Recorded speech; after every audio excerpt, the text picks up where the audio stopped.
What's going on, ladies and gentlemen? You know who it is, you know what to do. It's your boy.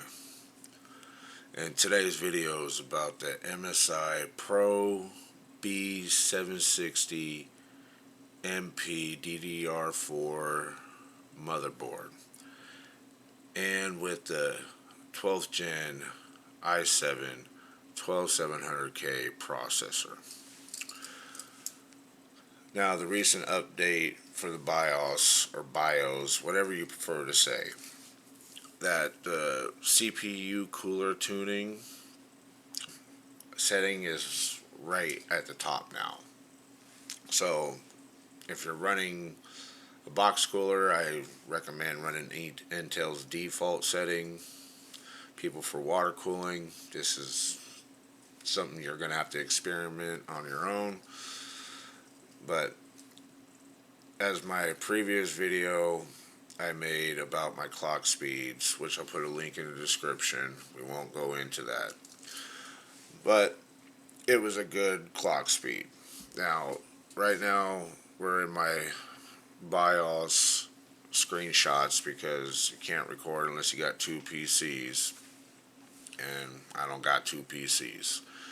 But everything is pretty much the same for the P cores and E cores. You can play with the E core a little bit if you start crashing at a 4.0. Start at a 3.9. If it holds, it usually does. But if you can go higher, do a 4. But if not, just keep it at a 3.9. But mine holds at a 4. I did a 4.1 and it was started to have some crashing here and there. But after I got everything in the sync, I went into advanced CPU configuration. I'm going to zoom that up for you. And you can see my settings, hyper-threading is enable, active P core, E cores, all legacy game compatibility mode disabled, Intel adaptive thermal monitoring enable, Intel C state enabled, C1 E support enable, packet C state limit. Now, in my other video, I did have this at a C10. Now, you need to leave it at auto because some games were conflicting. I was experimenting bottlenecking, and this setting was causing some of the problems. And after I got that back to normal, after doing what I needed to do, everything was sustained. Now, when it comes to speed shift technology, so the Intel speed shift technology, a lot of the times this is enabled. You want to disable this.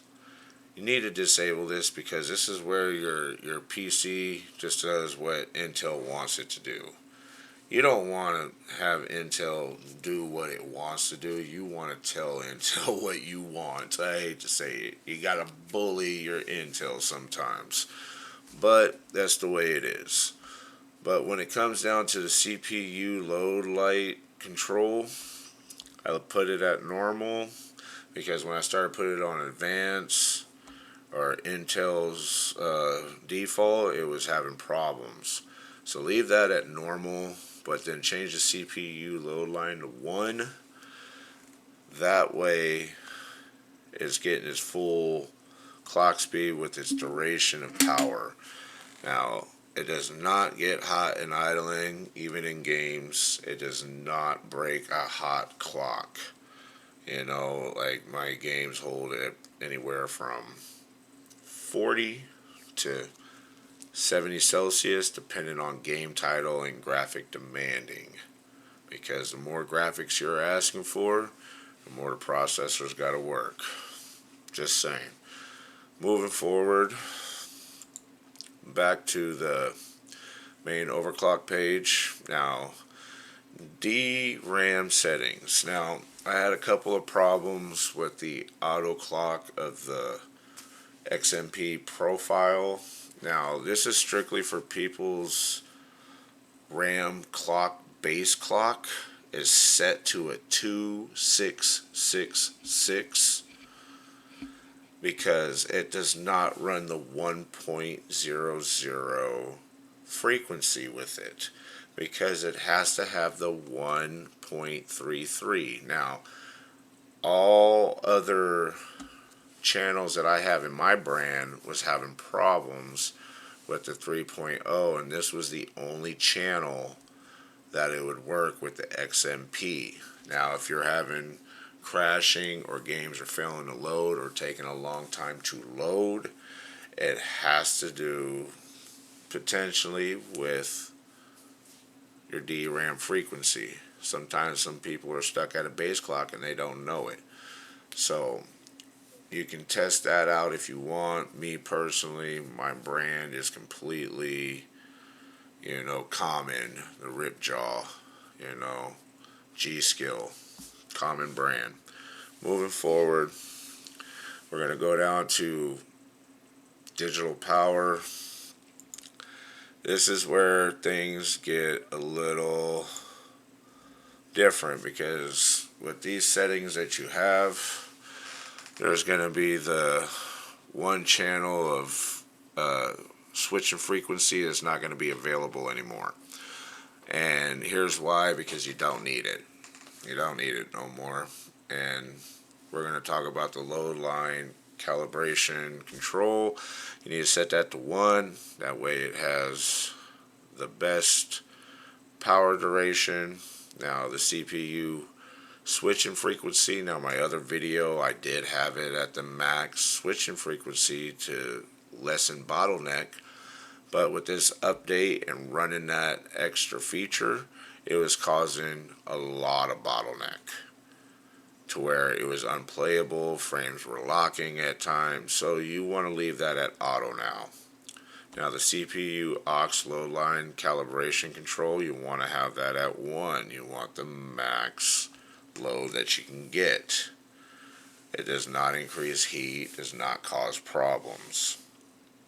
Moving forward, you're going to go into the settings, then click on advanced, and then you're going to go to your integrated graphics configuration. Now when you go in here, your integrated graphics is going to be enabled for the multi-monitor. Now I disabled that and it made games run smoother. Now me personally, I would never run a dual display when I have 4 ports on my graphics card.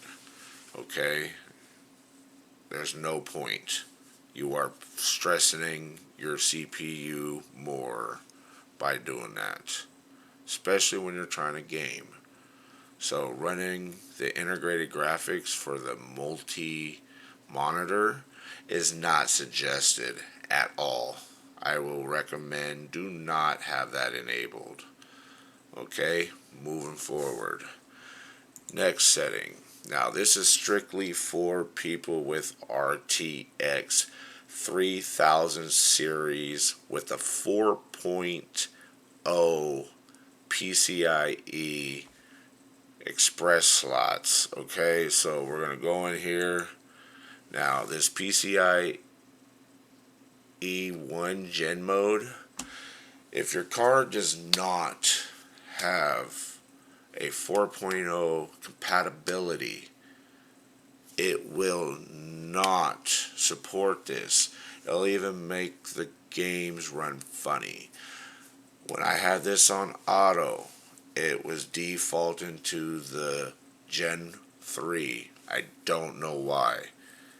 Now, when it comes to DDR4 RAM with a 4.0 slot, it's not most ideal. Maybe it took my RAM and auto adjusted the frequency to the Gen 3 instead of the Gen 4. That's just my personal opinion. Can't be 100% on that.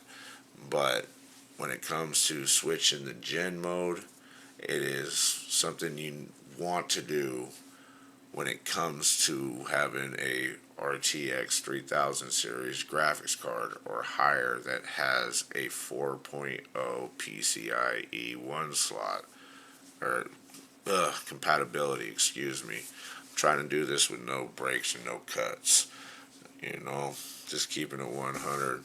But moving forward, that is it at this point. So when you get done with that, just save your settings, let it reboot. Now, after doing all that, I'll open up the MSI Center because I do have this installed. Now, I don't turn it on, but this is just to show you that the temperatures spike just because all cores run at once at a full 100% capacity, and I don't understand why. It just does it in everything, any clock setting that you try. It's something about Intel trying to boost it. But this is to show you that even in the clock speeds that I have, even in an idle, it's holding. So let me show you this. Now, this right here is why it's holding at 5.0, because I've got the base speed to hold. Okay, so when I got the base speed to hold at a 5.0, it's taking the 4.7 that shows in the MSI motherboard. I'll show you real fast, or here in a second. We'll go to recent, but yeah, there you go. It's a 4.7 on the CPU clock speed, but P cores you can move it to 5, moving this to 4.0. So it's doing an overall in a sense, and then ratioing it to this. But this is basically your clock speed of your P cores. This is a combination of your P cores and E cores. So you have your base speed at a 5.0, but in all reality, you're literally getting a 4.88. When it comes to certain games, you will see close to that.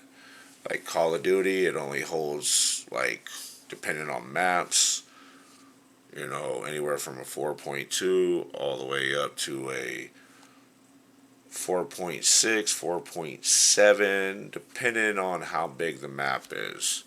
You know, I'm just being 100%. You know, I'm not trying to tell you to do these things and then you mess something up and then you're like, oh no, my settings are all messed up and my configuration is all bad. But nah, that ain't me. I don't need to open that. But I'll even show you. I have the most recent update. 3D management, pretty much the same like I've done in previous videos. So hopefully this helped you out, and if it did, more power to you. Hopefully your games run smooth, and all I can say is happy gaming.